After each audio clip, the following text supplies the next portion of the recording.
Hello दोस्तों, आज हम एक नए वीडियो कैनरा ई पासबुक लेकर आए हैं। इसके क्या फ़ीचर हैं और इसको कैसे रजिस्टर करेंगे ये जानेंगे। तो सबसे पहले कैनरा ई पासबुक का मेरे पास एक बैनर है और इसमें इसके सारे फीचर दे रखे हुए हैं कि क्या क्या फ़ीचर है, ये क्या क्या काम करेंगे। तो सबसे पहले इंस्टॉल और रजिस्ट्रेशन से पहले इसके फ़ीचर को जानते हैं कि जब हम फ़ीचर को जान जाएंगे तो रजिस्टर करने के बाद उसका हम यूज कर सकते हैं। तो देखिए, ये कैनरा बैंक की जो ऑफिशियल साइट है उनसे ये हमें प्राप्त हुए हैं इसके पोस्टर। तो देखिए, ये लिख रहा है कि all account traceable on finger trip. कहने का ये मतलब है कि ये एक ऐसा ऐप है जिसमें हमारे जितने भी अकाउंट हैं, चाहे वह सेविंग का अकाउंट हो, ओडी का अकाउंट हो, ओवरड्राफ्ट का अकाउंट हो, रिकरिंग डिपॉजिट का अकाउंट हो, फिक्स डिपॉजिट का अकाउंट हो, या किसी भी प्रकार के लोन का अकाउंट हो, जैसे एग्रीकल्चर हो गया, हाउसिंग हो गया, व्हीकल हो गया, किसी प्रकार का लोन अकाउंट हो या कोई भी अकाउंट हो, ये सारे जो उनके ट्रांजैक्शन हैं वो एक ही ऐप में ट्रेसेबल हैं। तो ये एक बहुत ही अच्छी एप्लीकेशन है, ऑल इन वन हम बोल सकते हैं कि सारे जो पासबुक की एंट्री हैं हमें एक एप्लीकेशन में मिल जाती हैं। तो फिर दूसरा इसका फीचर है trace your income and expenses. इसका ये मतलब है कि हम अपने सेविंग अकाउंट से या यूपीआई करते हैं या एटीएम से पैसे निकालते हैं या हमारे खाते में कितने पैसे आते हैं, ये अलग अलग कलर के हिसाब से, रेड और ग्रीन कलर के हिसाब से, ग्रीन जो हमारे पास इनकम आते हैं और रेड जो हमारे खाते से जाते हैं, ये एक एक एंट्री इसमें दिखाते हैं। और दूसरे की जो हमारे लोन का भी ट्रांजैक्शन होते हैं, हमारे कितने लोन ट्रांजैक्शन का अमाउंट जमा हुए, जैसे किसान कार्ड से कितने निकले, डिसबर्समेंट हुए, वो सारे एंट्री अलग अलग करके इसमें ये दिखा देते हैं।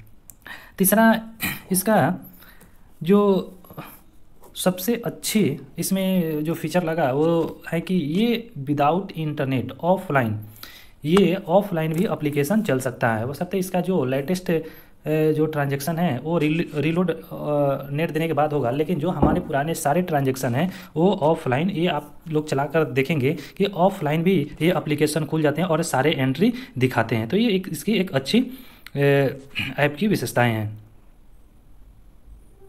फिर यहाँ पे लिख रहा है कि download and share the account detail. इसमें ये है कि हमारे जो भी ट्रांजैक्शन है उसको हम डाउनलोड कर सकते हैं और जो हमारे मित्र साथी या कहीं पे हमें ज़रूरत है भेजने को, वहाँ पे डाउनलोड करके पीडीएफ में हम बशर्ते इसको भेज भी सकते हैं। फिर यहाँ पे ये पेपरलेस हो गया, यानी हमारे कितने भी अकाउंट हैं हमें पासबुक कैरी करने से भी निजात मिल जाती है। और जो हमारे बार बार पासबुक एंट्री के लिए बैंक में जाकर लाइन में लगना पड़ता है, तो इससे भी हमें निजात मिल जाती है। हमारी ब्रांच विजिट करने से भी हम बच जाते हैं और सारे हम जो हमारे खाते की जानकारी है हम इस ऐप के द्वारा जान सकते हैं। तो चलिए अब इसको कैसे हम डाउनलोड करेंगे और रजिस्टर करेंगे ये देख लेते हैं। यहाँ पे सीधे हम प्ले स्टोर में आ गए हैं और प्ले स्टोर में सीधा हम टाइप करेंगे Canara e passbook, CANARA Canara. देखिए ऊपर ही आ गया, कैनरा ई पासबुक सेलेक्ट करेंगे और सेलेक्ट करने के बाद इंस्टॉल करेंगे। थोड़े सा समय ये वेट करेंगे, तब तक ये इंस्टॉल हो रहा है। ये ज़्यादा नहीं है, ये 10.68 MB का है, थोड़े समय में ये इंस्टॉल हो जाएंगे। इंस्टॉल होने के बाद ये इन्फॉर्मेशन देखिए क्या क्या मांग रहा है। ये प्रोसेस हो गया। अब ये ओपन करने के लिए बोल रहा है, हम इसको ओपन करते हैं। ओपन करने के बाद ये ऐसे है कस्टमर आईडी। ये कस्टमर आईडी इंपॉर्टेंट होते हैं।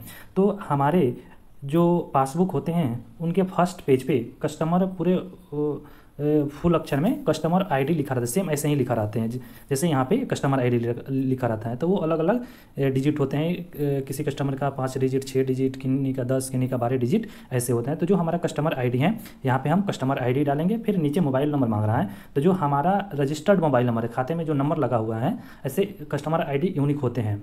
ये कस्टमर आईडी से बहुत से खाते लिंक रहते हैं। तो जो मोबाइल नंबर रजिस्टर्ड है खाते में वो मोबाइल नंबर डालेंगे। तो चलिए हम कस्टमर आईडी और मोबाइल नंबर यहाँ पे डालते हैं। देखिए ये अपना customer ID mobile number inter करके सबमिट कर दिए हैं। सबमिट करने के बाद ये खुद ब खुद एक OTP आया। देखिए यहाँ पे हमारे मेल पे भी आया है कि कैनरा ई पासबुक करके। अगर आपके खाते में ईमेल आईडी अटैच हैं, रजिस्टर्ड हैं, तो ईमेल आईडी पे भी देते हैं और जो आपके मोबाइल नंबर है उस पर भी OTP आते हैं। वो खुद ब खुद अपना वैलिडेट कर देता है। हमें यहाँ पे सिर्फ अपना मन से जो 6 डिजिट का MPIN सेट करना होगा। कुछ भी आप सेट कर सकते हैं जो आपको याद रहे। तो चलिए हम यहाँ पे अपना MPIN सेट करते हैं। यहाँ पे अपना MPIN सबमिट कर दिए और ये मैसेज भी दे रखा है कि Canara e passbook your MPIN has been updated successfully and your registration is complete. तो यहाँ ओके मार देंगे। इसके बाद देखिए मेरा जो कस्टमर आईडी है वो ऊपर शो कर गया, वो बाई डिफ़ॉल्ट आ जाते हैं। जो हम अपना इसमें एमपिन सेट किए हैं वो फिर यहाँ पे हम डालेंगे। तो चलिए जो मेरा एमपिन सेट किए हैं वो डालते हैं यहाँ पे। जैसे ही अपना एमपिन उसमें डालेंगे ये ऑटोमेटिक मेरा प्रोफाइल खुल जाएगा। तो देखिए इसमें सारे चीज़ दे रखे हैं कि प्रोफाइल पिक्चर आप चाहते हैं कि यहाँ से अपना प्रोफाइल पिक्चर कुछ लगाने के लिए, तो यहाँ से आप क्लिक करके प्रोफाइल पिक्चर भी लगा सकते हैं। क्लिक करेंगे सीधा डायरेक्ट गैलरी से ये आपका फ़ोटो पिक कर लेगा या कोई भी इमेज आप इस पर सेट करना चाहते हैं। फिर पहले टाइम में अकाउंट डिटेल, आपके आईडी पे कितने अकाउंट हैं वो सारे यहाँ पे दिख जाएंगे। फिर दूसरा है कि पासबुक और पास शीट।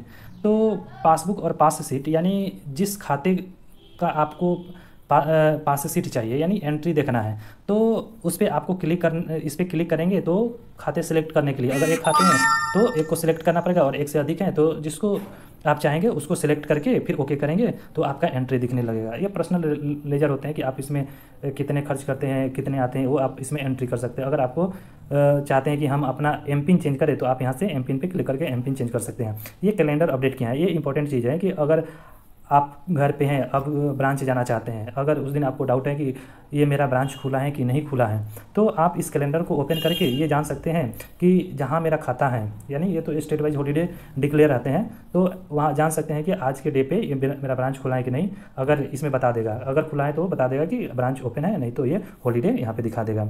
ईमेल स्टेटमेंट ये भी इंपॉर्टेंट है कि अगर आप ब्रांच में जाते हैं ये अकाउंट के स्टेटमेंट के लिए तो एप्लीकेशन लिखना पड़ता है, फिर सर्विस चार्ज देना पड़ता है, फिर लाइन में लगना पड़ता है, ये समस्या रहते हैं।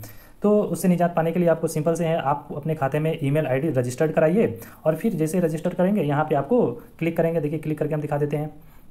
ओके कुछ दिक्कत आ रहा है, यहाँ से आ गया, देखिए खुल जा, हाँ खुल गया। देखिए यहाँ पे आप जैसे सेलेक्ट करेंगे अकाउंट नंबर, ये आपके अगर एक अकाउंट है तो एक दिखाएगा और एक से अधिक है तो एक से अधिक दिखाएगा। जो आप ईमेल आईडी रजिस्टर्ड की है खाते में वो ईमेल आईडी दिखा दिएगा। अब किस डेट से आप स्टेटमेंट चाहते हैं वो सिलेक्ट कर लेंगे और किस डेट तक ये सिलेक्ट कर लेंगे। यहाँ पे पर्सनलाइज रिमार्क कुछ डाल दीजिए और सेंड कर दीजिए। जैसे सेंड करेंगे ये स्टेटमेंट उतने दिन का आपके इस ईमेल आईडी पे चला जाएगा। तो ये एक बहुत अच्छा इसमें फीचर है। फिर इनेबल फिंगरप्रिंट का दे रखा है कि इनेबल, अगर आप चाहते हैं कि हम एमपिन के अलावा डालने से बच जाए हमारा फिंगरप्रिंट, जो फिंगर होते हैं बायोमेट्रिक होते हैं एंड्रॉयड मोबाइल में, बस अपने फिंगर प्रेस टच करेंगे फिर वो आपके एप्लीकेशन खुल जाएंगे। तो ये सारे चीज़ इसमें दे रखे हैं। तो हमें ब्रांच ज़्यादा 3 दिन 4 दिन 5 दिन कभी कभी बंद हो जाते हैं, तो फिर हमें अचानक ज़रूरत पड़ जाती है पासबुक या किसी एंट्री के बारे में इंक्वायरी करने के लिए, तो आप वहाँ भीड़ से बच सकते हैं सिर्फ एक कैनरा ई पासबुक डाउनलोड करके। तो ये आप लोग कैनरा अकाउंट डिटेल ये सारे कैनरा पासबुक डाउनलोड करके ये सारे टैब को खोलकर आप लोग इसको ज़रूर ट्राई कीजिएगा। डेटा के प्राइवेसी की वजह से हम इसको नहीं खोल रहे हैं। तो हमारा आप लोगों से रिक्वेस्ट है कि अगर मेरा वीडियो अच्छा लगे तो प्लीज़ मेरे वीडियो को लाइक सब्सक्राइब और शेयर ज़रूर कीजिएगा। Okay, thank you.